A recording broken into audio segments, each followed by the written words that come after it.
Movies, and more movies. Martin, we got 2 more movies to do this evening. Oh, you know, Martin, we often come out and we don't agree all the time on these films. We don't. No, we don't. Believe it or not, even after all these years, we do not agree on everything. There was a little ditty back in the day called Neighbors. That's right. Had one of my man crush in there, Zac Efron. I'd start to say Zack Snyder. No, Zac Efron.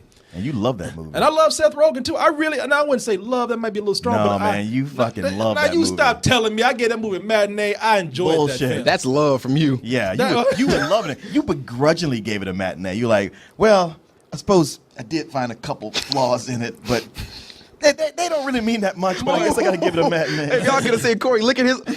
I say, about to get my angry bird on your ass. Shut up!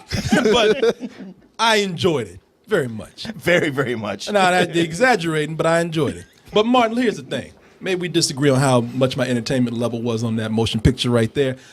But here's one thing that we do know, that sometimes sequels come out and they're not as good as the first, even things that I love. Love The Matrix. Did not like the second one.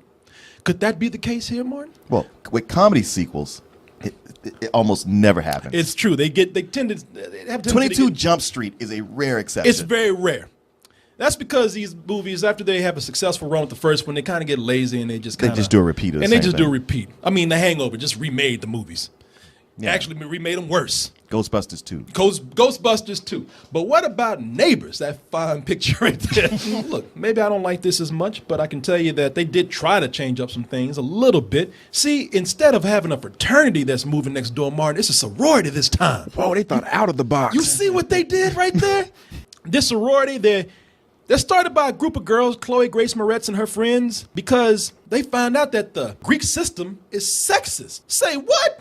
All these parties where it's been equal at the frats, you know, all the freedom that the girls have. You mean to tell me that the girls cannot throw a party of their own? And they get together and they say, well, we are going to buck the system and we are going to form our own frat just so we can party and party on our own terms. The problem is they're having a party in the same house that Seth Rogen and Rose Byrne got the frat out in the first movie. And now with a baby on the way and trying to sell that house and move on to something else, they can't do all that with these girls acting like goddamn fools next door.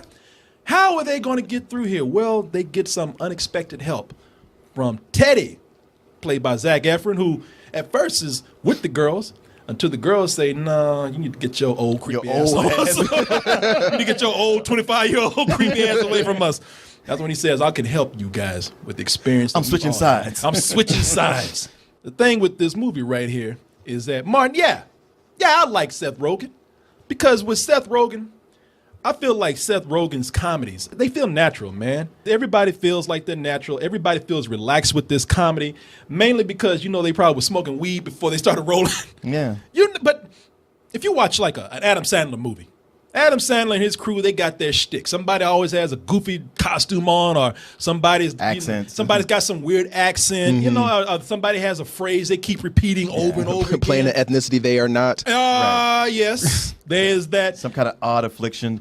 Everybody else is weird, but Adam Sandler's always the cool one. But with Seth Rogen, in his movies, you know, everybody seems to just kind of be down with this environment that they've created. It's a very, very good working environment that they've created on the set. The other reason why that works is not just because of the weed. It's because he picks people who know, at least in my opinion, who know how to kind of improvise. I mean, the friends are, these people are talented. And if you notice in a lot of these scenes that they do, he can let the cameraman just hold the camera, sit back, and let these actors do what they do, because he's confident that these people are really... That they can improvise well when the shot is going. Tell me what's going on with your app, changing the world. I meant to tell you, I enjoyed your TED Talk. Oh, thank you so much. Thanks for watching. You're so successful. Well, I mean, I'm still a cop, you know, which is not that bad. Not that bad. I mean, you know, it's a lot of rules now. We got to wear body cameras and all of that. I don't know why they gave me one. It's not like I'm going to shoot myself. But hey, I figured. You know, I just thought that was a funny line. I wish I knew that brother's name, too, because he's been in a couple of movies I've seen him in. He's funny. Look, you can't beat him, join him. What are you up to, man? How you doing? Oh, yeah, that's what it works, man. Yeah. You know, They eliminated the shirtless models, so now I have to walk around in this monkey suit. It looks like a really soft sweater. Yeah, man, you know what else, too? I'm the oldest person there now by like 6 years. I had to cover for my boss, Mason, because he had to go to his prom. When did everyone in retail get so young? Like, are you fucking kidding me?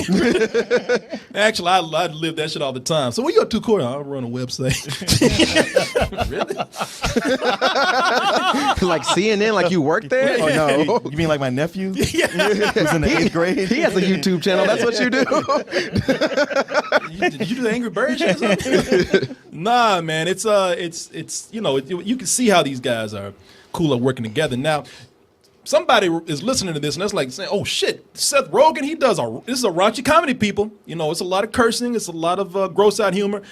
And they're saying, "Oh, raunchy comedy and Seth Rogen smoke a lot of weed and, you know, I mean, he's just like me. Oh, let me get my money again. I'm going to go get my ticket right now to go watch this. Sit down. Sit down, because if you're that person that likes to sit back and you like to use that social justice warrior shit, calling people, using that label on everybody like that bullshit, or you're that person like, man, PCs run rampant. Oh, women whine about feminism and sexism. They get their way. The gays are getting their way. Then if you don't like that, and if that sounds like you might not like this movie right here, because it is a message movie. And the message is leaning very heavy on the feminism and the sexism. As I said, these are girls who do not want to be in the sexist Greek system. In the movie, that's the whole point of this film kind of being made, to make that statement. And for me, I don't mind a movie that has a message as long as they can make it funny. And believe me, they do kind of make it heavy-handed, but some of the things that they do with it, I thought that the writing was clever enough to be able to take that information and not feel like you're being beaten over the head with it. A sorority that can party? Kappa Nu. What's wrong with fraternity parties? Oh, what is it? I mean, we threw great parties here. Pimps and hoes, CEOs and corporate hoes, boysy boys and Idahos. They're like super sexist. Every party is like themed hoe. I mean, oh, jeez. Oh, no. Oh, God. Yeah, I see your point. Which the word hoe is really offensive because they only apply it to women. I was a hoe too back in the day. Shit, it's about time men take that word back. Once upon a time, not long ago, I was a hoe. And I'm admitting it, I won't take it back. Cause I did this shit. Martin even told me one day, he's like, man, you don't understand. You are a hoe. Not even a whore. You are a hoe. I only said it because other women had said it to me about you. Damn. I was like, yeah, you got a point. Shit, look at them hoes. Martin, like, that's offensive. I'm talking about Korey, man. Oh, yeah, that's right. You know, as you can see, yeah, it's definitely making a statement. Not even trying to hide it. But it's a statement that the filmmakers believe in, I think. Yeah, like, that comes through. It's okay to have that message in there. It's okay to believe in that message. Where they managed to like make it work here is that no one in this movie is taking themselves seriously at all. It's a universe of dumbasses. You don't really root for one person over the other because they're all kind of silly. And when these people aren't taking themselves that seriously, it makes it able for you to like put your guard down and enjoy all these people just making fun of themselves. I want to help you guys stop that sorority before it gets too late. Really? That's right. I'm switching sides. Nice. That's awesome. Cool. They have 15 individuals. They're not a cohesive unit. They don't understand the most important rule of sisterhood. There's no I in sorority. Yeah, there is. There's two, actually. There's just one. No, that's a Y. No in the middle. That's an O. Two I's straddling the Y. SORRIAYORITY. What? There's a U in there that you guys are all missing. SORRIROITY. Sorority? That's how you spell it. You think the titty is silent? You know, Martin's like, I don't believe in this shit. Martin looking at me, Martin. He was over here giggling, man. Okay, I can't tell. See, I'm getting nervous because Martin, he's giving me so much shit for liking Neighbors. And I'm sitting up here praising this movie before it gets right. I can't tell if Martin is ready to just pounce on me or If you know what, oh, no. He's salivating. I know. They ain't give me that rapey look too. Sorry about that. Drooling this shit. Man, shit, you looking at me like I look at Zac Efron. But I have a lot of respect for this, and I know Martin thinks because I like the first movie, but as a sequel. Again, like Angry Birds, they did a lot more with this than they really had to do. Martin, give me that hawk look right there. Yeah, I am done. Are you finished or are you done? No, finished or you done? Hey, just respect my name. Listen, man, I know how much you love the first Neighbors. I really didn't care for it all that much. I mean, it had some moments here and there, but for the most part, it just left a bad taste in my mouth. Even from the moment I saw the trailer. So I was not excited about seeing this either. And sure enough, this is much better. Yes. I actually agree with almost everything you said. I got lots of genuine laughs. I actually liked both sides of the argument. So it wasn't one of these things where I was like, wow, these assholes are irritating me. I was like, wow, you really see it from the girl's perspective to the point where I was kind of flipping sides, but I understood the couple. Like, look, we just need to sell our house. And if y'all weren't such young dumbasses, you would let us have this 30 days to get out of here and do this. Right. And they were just fucking with like, we ask it nicely, please. Like that was one of the best things I've liked about the movie is with the first one, it was just like, all right, can y'all keep it down or we really have no reason to be mad outside of we just got a kid. Now it's like, can y'all please chill? We got to sell our house. This is millions of dollars on the line. Exactly. Oh, it's on now. I love the reaction. Like, what do you mean it's on? I was like, no, nothing's on. Just no, it's on. Like, God damn it. I mean, they do make it so much of a just girls versus men and old people versus young. Yeah, they're able to keep both things going. I got lots of genuine laughs. I mean, look, the movie's not perfect. There's plenty of jokes that fall flat or kind of crudely, like, oh, you could have done better. But there's so many more that do work. And actually, one of the funniest things about this movie is that Ray does not think he looks like Dave Franco. I was watching this the whole time. I'm like, that is Ray. Oh my God, I was looking at this. I'm like, fucking Ray, man. Hey, we got a little Mexican here that works for us. A little Mexican compared to the big Mexican. I had to make that distinguishment right there. Compared to the big Mexican right there. But yeah, he looks just like Dave Franco. We tell him that. He even sounds like Dave Franco. He's like, I don't see it. Man, I don't really see it. You even sound like that him. That first frame that came up, I'm like, that's Ray. I was looking for him in the theater. I'm like, he's got to be here. He's on the screen. So if Ray is single now, so if any of you girls out there want a fucking imitation Dave Franco. What? Oh yeah. Oh, newsflash. We stopped the real quick. Her phone is blowing up. Oh, well, I'm not supposed to say that? Probably not. Oh, okay. Oh. Thought I was doing him a favor, but Ray's looking like that right now. God damn it. Now he's got to go marry dudes. Okay. Well, wait a minute. I got a call. Oh, it's back on. It's back on. Okay. Good for Ray. Yeah. Fuck you, Korey. Oh, shit. Sorry. Me and Mom were like, what? Eugene's on his computer right now. So you're just giving it away, huh? Yeah. Anyway, yes, Martin, continue, please. Dave Franco looks and sounds just like Ray, except with lighter colored hair. But one of the best things about it, I mean, so much of it is good.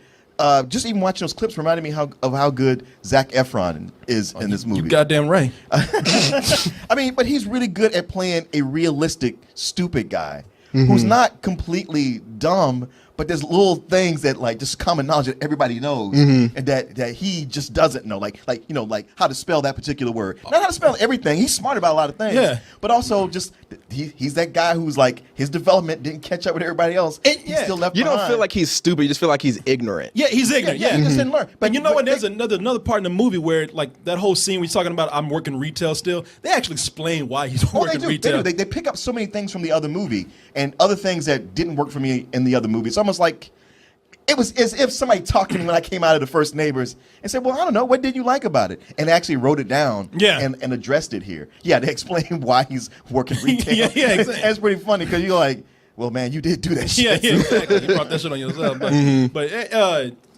go ahead, Mr. Goodman. First and foremost, I like to give an apology to Martin because I know there was a time in here, I think it was the fourth or fifth wave, when we talked about how you didn't like Chloë Grace Moretz. Yeah. She is a horrible actress.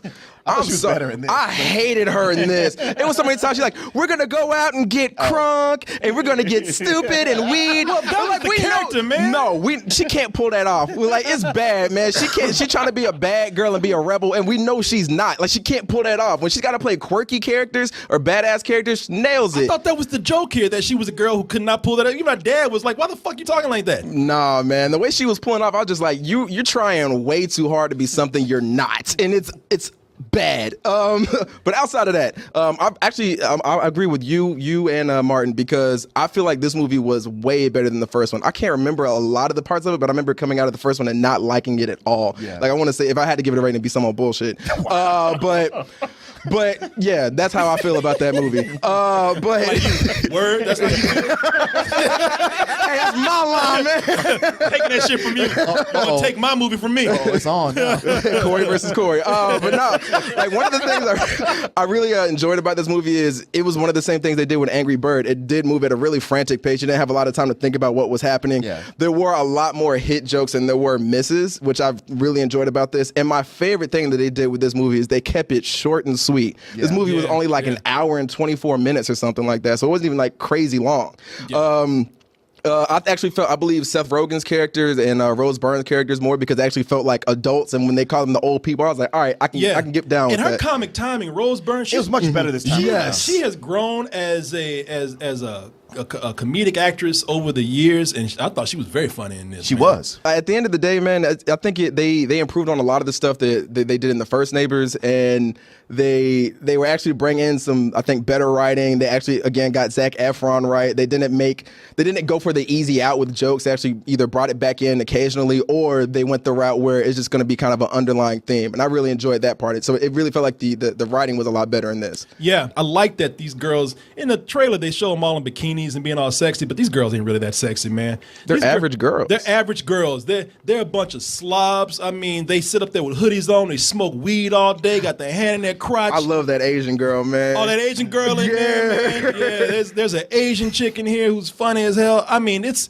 when you look at it, you're like, man, these girls are real girls, and you really side for them, and you don't. And the movie makes you feel guilty for sexualizing them. I mean, for objectifying women in general. So when you watch this, like, they got that scene where they're all in bikinis and everything. I mean, I look down at my dick, and my dick is like, no, this is not the time. Respect them for what they do. Some of them are 17. Well, yeah, that's all I kept thinking. I'm like, they just graduated high school. No. Yeah, but as actors, they're a little older than that. I hope. I know, right? Yeah, not much. You can keep that subway card, buddy. Yeah. You're gonna need it. You and Jared. It's okay. My dick was feminist by the time this was done. My dick didn't get hard for them, but y'all know who it was for. My boy Zac Efron was up there. I was like, wow, I'm awake right now. That boy's talented right there. That boy's really good, man. He's Oscar-worthy performance. As far as I'm concerned, hell yeah. Rubbing down with some meat. I like to get my meat on some of this. Now, here's the thing, man. Zac Efron, I will say this about him. Like, he is kind of he is a piece of meat in the movie. I'm supposed to be portrayed that way, but Zac Efron's a funny guy. Yeah, he is. He really, I don't know if it's just these movies or these people he's working with, but he's never been better than he has in these Neighbors movies. Well, I know early in his post high school musical career, I had like a lot of hope for him. I was like, man, the kid's talented. He's going to go places. Then there's We Are Your Friends and Dirty Grandpa. You just kind of go like, well, maybe not. Yeah, he's one of those guys that everybody, like Hollywood, thinks that they're going to make money off of him because he's a good-looking guy. He can't sell movies, man. No. The reason why this movie's selling is because of Seth Rogen. Yeah. That's exactly the reason why. It's not a perfect movie. Not by a long shot. Because as silly as this world is, the writing at the end of it, it felt like they wrapped this up a little too quickly. I liked what they chose for the resolution of it because I didn't really see it coming. But, to Korey's point, it wanted to get out of there. It was like, hey, there's no reason to bore you. Yeah. Let's make this happen. It didn't linger. No, it doesn't linger. I just thought like, all right, somebody behind the camera said, wrap it up, and like, oh, okay, this happens and this happens. Goodbye, people. And some of them, like, I can tell a rush edit. I'm gonna say it's not gonna be a rush editing job, but I can tell sort of an assembly line factory. I know what you mean. Editing job when you see it. There's nothing really creative about the transitions. Scenes end without being funny. They just had to cut this movie and get it out. Yeah. But I really enjoyed this a lot, man. Like I said, it's rare that you not only get a sequel that is funnier and better, but also it has a statement to make, and it makes it well. I'm caught between giving this a low full price or a high matinee, but I don't know, man. I was laughing. Wait till Zac Efron pops up on screen to give it your rating. Go for it. Better than sex. But I'm gonna go ahead and give this a low full price. I mean, because I besides just rubbing myself to him, I was genuinely laughing through the whole thing. Like I was getting some really hard laughs from it. So, Mr. Goodwin over there. Okay. Yeah, man. Like I said, I completely agree with you on this being much better than the first one. And the other thing is, I'm really happy that they did. We were talking about this right before the show started. Is that a lot of the stuff they have in the trailers doesn't even show up in the movie. So you could tell they showed this to people, and they were like, "What should we take out? What should we, leave in there?" And they was like, "All right, y'all repeating a lot of stuff from that first one. Cut some of that out." And I think I really enjoyed what they did with there. Again, the runtime short. The majority of the jokes were effective, and there was that underlying tone of we have a message to send here, and we're gonna do it. And with that, I'll give it an enthusiastic matinee. Okay. I'll take that. Yeah, I mean, as far as the jokes being cut out, usually a sequel like this would just overdo the airbag gag. And from the trailer, it looked like they were going to. Yeah. But thankfully, in the finished product, no, they kept it like, no, this is where we need it. We'll use it here. It's not even going to take over the movie They at use all. that gag just to sell the movie. Right. But thankfully, it's not there. And it does way more right than it does wrong. It's quite enjoyable. Not perfect, but like Korey, I give it an enthusiastic matinee. Okay. I approve of that. I like the way you may pass now. What would have happened if we would gave it a rental? I know, right? You like cash and check?